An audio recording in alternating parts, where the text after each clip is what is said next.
বক্তব্য হচ্ছে 2018 সনে এই হুদা কমিশনের মাধ্যমে দেশে একটা অবৈধ নির্বাচন সে করেছিল। এই অবৈধ নির্বাচন জনগণের কেউ মানে নাই। আমি বিশ্বাস করি এই সরকার যদি একটা কমিশন গঠন করে বিচারের আওতায় নিয়ে আসে তাহলে উচিত বিচার হবে আমি মনে করি। আগে যে শেখ হাসিনা 17 বছর ছিল কোনো প্রচারণা লাগে না, এমনি রাতে ভোট করছে, দিনের ভোটটা রাতে করে বাক্স করে ওদের ঘোষণা করছে। আর আমার নেতা তারেক রহমান বলছে জনগণের পাশে যেতে হবে। জনগণের পাশে যেতে হলে আমাদের বিএনপির সকল নেতাকর্মীদেরকে নিয়ে আমরা জনগণের পাশে গিয়ে প্রচারণা করি। আমরা বিএনপি ক্ষমতা আসলে দেশের জন্য কি করব এই জন্য আমরা প্রচারণা করতেছি।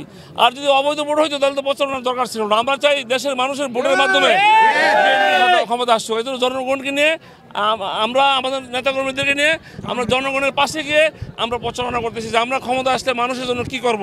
এই জন্য আমাদের পার্টির চেয়ারম্যান তারেক রহমানের নির্দেশে আমরা প্রচারণা করতেছি এবং ব্যাপক সাড়া পাচ্ছি। জনগণ আমাদের প্রতি খুশি যে আমরা আগে ঘোষণা দিচ্ছি আমরা আসলে আমরা কি করব এটাই আমরা আগে ঘোষণা দিচ্ছি। আমাদের এই 31 দফায় বলা আছে আমরা দেশের জন্য কি করব এটাই আমরা মানুষের কাছে পৌঁছে দিচ্ছি। যারা চাঁদাবাজি করতেছে না, এরা করতেছে যারা এই 5 তারিখের পর নতুন নব্য বিএনপি হয়েছে, নতুনভাবে বিএনপি ছাড়ছে, তারা চাঁদাবাজি করে বিএনপির ঘাড়ে চাপাই দিচ্ছে।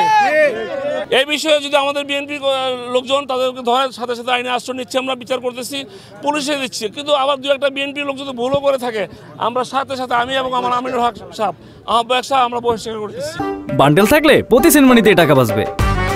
বিকাশ সেনমানি বান্ডেল কিনে জিতুন প্রতি লেনদেনে।